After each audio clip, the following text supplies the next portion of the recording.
बिस्मिल्लाहिर्रहमानिर्रहीम। मुनाजरा के अंदर अभास पढ़ रहे हैं और दो अभास को हमने बितफसील लफ्ज़ ब लफ्ज़ करके पढ़ा। अब टोटल अभास है 9, उसके बाद ख़ात्मा है। ख़ात्मे के अंदर कुछ ज़रूरी बातें हैं, कुछ वसीयत है और कुछ चीज़ें बताया मुनाजरे के लिए क्या चीज़ें लाजिम हैं। अल-मुख्तसर ये कि बहसे सालिस से लेके बहसे तासे तक सबका ख़ुलासा मैं आपके सामने रखता हूँ ताकि आपको पता लग जाए इन अभास में क्या क्या चीज़ें बयान होंगी। और चूँकि वक़्त के दामन में गुंजाइश नहीं इतनी कि इन अभास को लफ्ज़ ब लफ्ज़ लेके चला जाए, हमने अभी इसी यानी कि तालीमी साल के दौरानिए में हिदायतुल हिकमत भी पढ़नी है, फ़लसफ़ा भी पढ़ना है।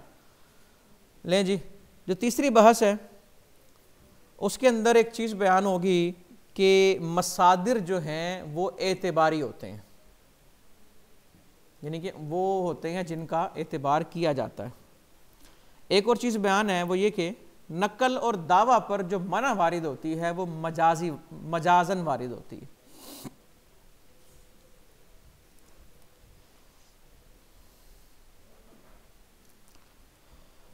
इस बहस में ये भी बयान किया गया कि अहले मुनाजरा के नज़दीक एक चीज़ का इल्म होते हुए तलब करना मुतलकन दुरुस्त नहीं है।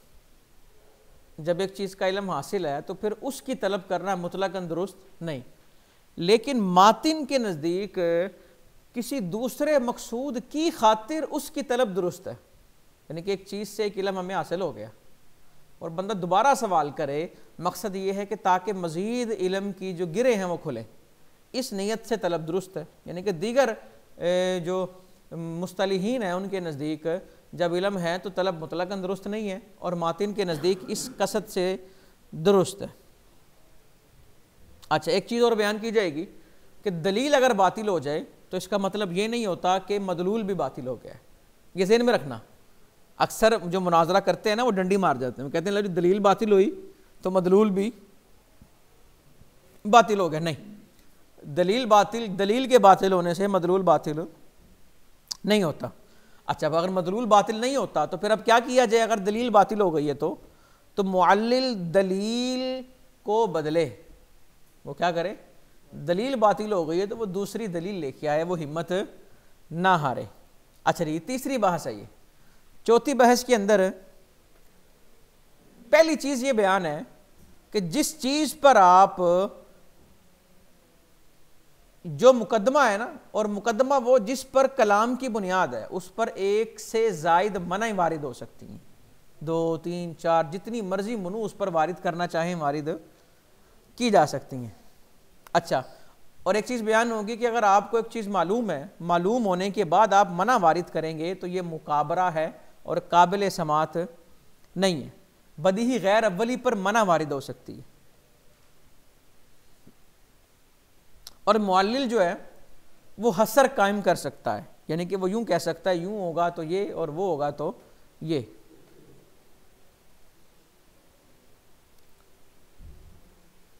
मना बयान करने के बाद मुअल्लिल के पास 2 तरीके होते हैं।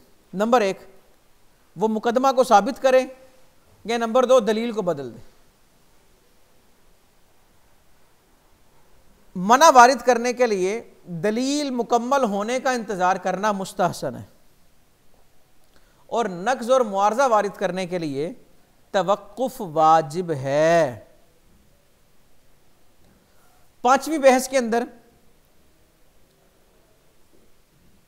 बयान हुआ कि सनद सही के 2 फायदे होते हैं। पहला फायदा होता है मुकदमे के खिफा को दूर करते हैं, और दूसरा फायदा होता है कि मना के लिए बाइसे तकवीयत होती है। मुअल्लिल की दलील मुकम्मल होने से पहले साइल के लिए मुकदमा मुअय्यना की नफ़ी जायज़ ही नहीं है,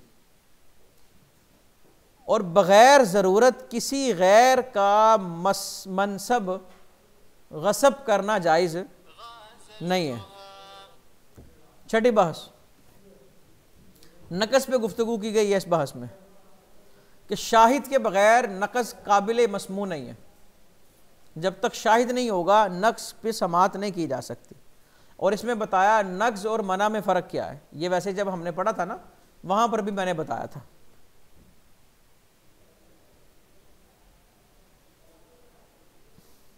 और दफ़े शाहिद की 5 सूरतें बयान की गई हैं यहाँ।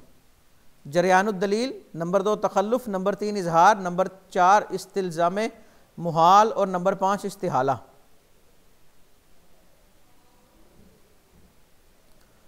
सातवीं बहस का खुलासा यह है कि साइल की तरफ से मदलूल की नफ़ी दलील के बगैर काबिल समात नहीं होगी।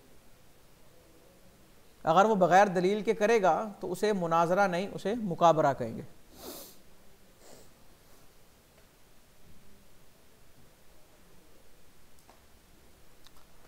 क़तियात में मुआरजा नहीं होता।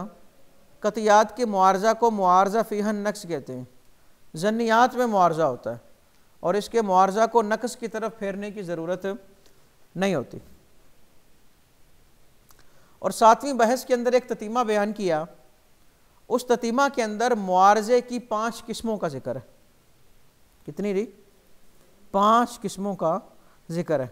और सातवीं बहस के अंदर एक तबसरा है और उस तबसरे में बताया ये है कि मुआरजा के किस किस मफहूम का एतबार करना जायज़ है। आठवीं बहस के अंदर ये बयान किया, मुकदमा पर दलील कायम करने से पहले भी नक्स या मुआरजा वारिद किया जा सकता है।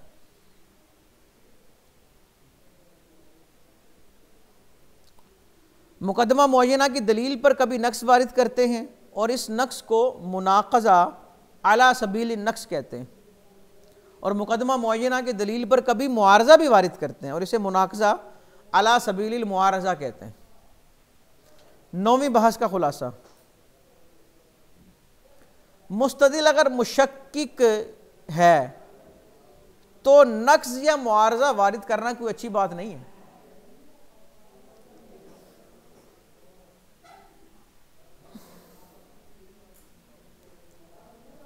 नक्स या मुआरजा वारिद करना अच्छी बात, लेकिन मुनाक़ज़ा वारिद कर सकते हैं।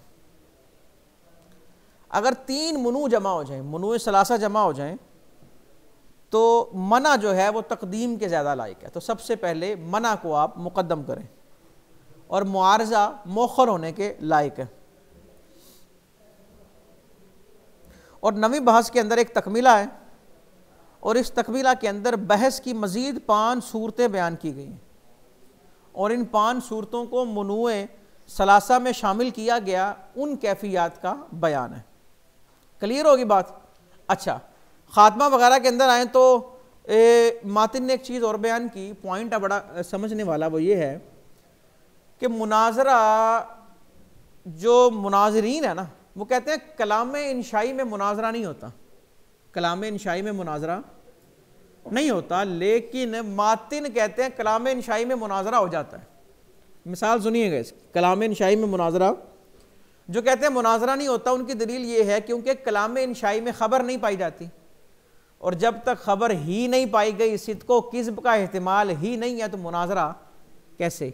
मातिन कहते हैं हो सकता है, बरीक भी नहीं देखिएगा, कहते हैं मिसाल के तौर पे नबी पाक सल्लल्लाहु अलैहि वसल्लम का फरमान है, कुन फिद दुनिया का अन्नका गरीबुन, कुन फिद दुनिया का अन्नका, दुनिया में इस तरह रहो जैसे तुम मुसाफिर हो। अब कुन फिद दुनिया अमर वाला जुमला है और इंशा की किस्म में से अमर है। अब हो सकता है कि मुनाजरा इसके अंदर हो, वो किस अंदाज से कि जिसने बंदा पूछे कि आप जो कह रहे हैं कुन फिद दुनिया का अन्ना का गरीबुन, ये रसूलुल्लाह सल्लल्लाहु अलैहि वसल्लम का फरमान है। जुमला अगर इंशाइया है लेकिन इसके अंदर एक खबर मौजूद है, वो ये है कि ये आका का फरमान है, तो इस बात में मुनाजरा हो सकता है कि ये फरमान है या नहीं। समझ आई ना, कि हर कलाम इंशा जो है उसके अंदर किसी न किसी एतबार से ख़बर मौजूद होती है, तो उसी हकीकत की बिना पर, इस हकीकत की बिना पर उस पर मुनाजरा दुरुस्त है। ठीक है जी। अच्छा जी, मातिन ने मुअल्लिल के लिए कुछ बातें नफ़ा बख्श बयान की हैं, कुछ बातें मुअल्लिल के लिए और कुछ बातें साइल के लिए। लफ्ज़ अब आएगा इस्तेजाल। इस्तेजाल का मतलब होता है थोड़े वक़्त में इजहार सवाब का कस्त करना। हमने मुनाजरा का मकसद यही पढ़ा था ना, ताकि हक जो है वो वाज़े हो जाए और दुरुस्त बात वाज़े हो जाए। इस्तेजाल जल्दी तलब करना, जल्दी, तो इस्तेजाल की तारीफ़ थोड़े वक़्त में इजहार सवाब का कसद करना। मुअल्लिल के लिए पहली बात जो फ़ायदा मंद है वो ये है कि इस्तेजाल की वजह से मुअल्लिल कभी वो दलील नहीं दे पाता जो दलील मुक़द्दमा नज़री के लिए ज़रूरी होती है, इसलिए इस्तेजाल ना करें, दोनों को नुकसान पहुँचेगा। इस्तेजाल की वजह से मुअल्लिल कभी वो शेय बयान कर देता है जो उसकी शिकस्त का सबब बनती, ज़ुबान से कोई लफ्ज़ निकल जाता है ना।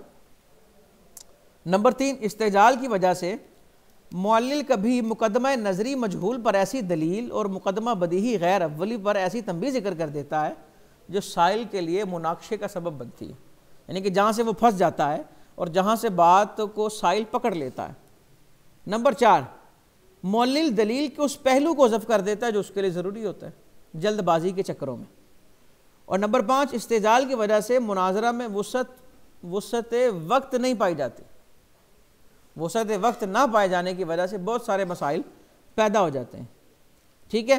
और इस्तेजाल करते हुए मुअल्लिल ऐसे कामों की तरफ माइल हो सकता है जिसमें उसे महारत नहीं होती और जिसकी वजह से साइल इस पर गालिब आ जाएगा और सामीन के सामने उसकी जहालत का प्रचार करेगा कि देखिए पता इसको है नहीं और मुनाजरा करने आ गया।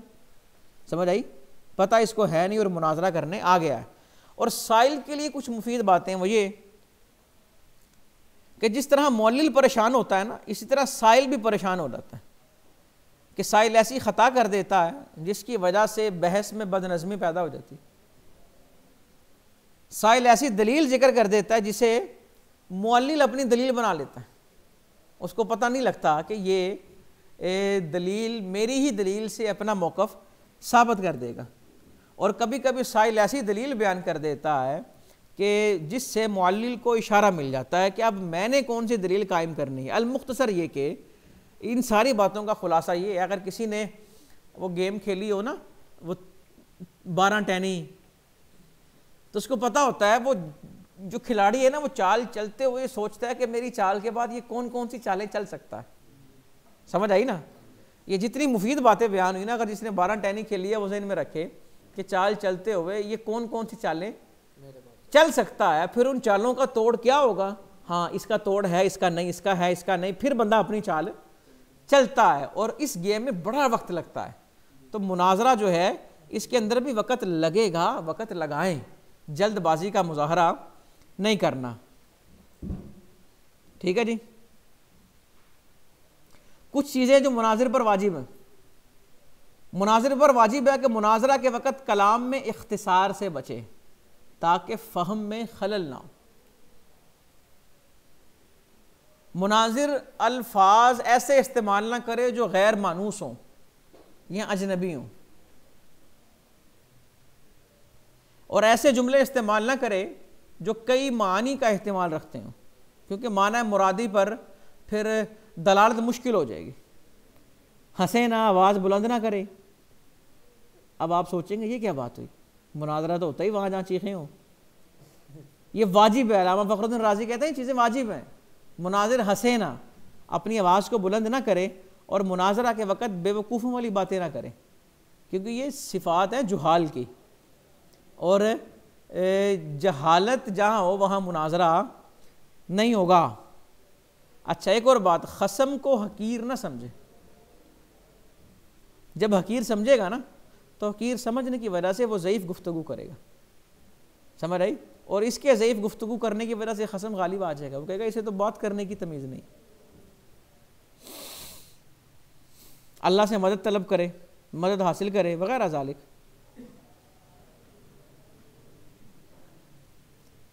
मुनाजरा के वक़्त अमीरों की तरह टेक ना लगाए, मालदारों की तरह, फ़कीरों की तरह बैठे, ज़हन उसका इंतशार से खाली रहेगा।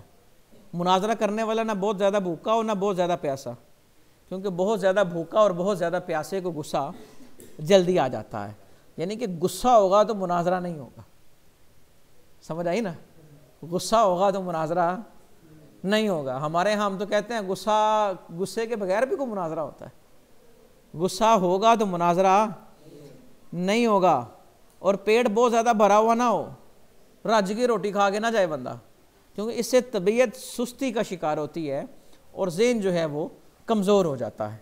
लेकिन ये हैं वो चीज़ें जो मुनाजिर के लिए ज़रूरी यानी कि 9 बहसों का खुलासा आपके सामने रखा, 2 बहसें बितफसील, बाकी 7 बहसों का खुलासा।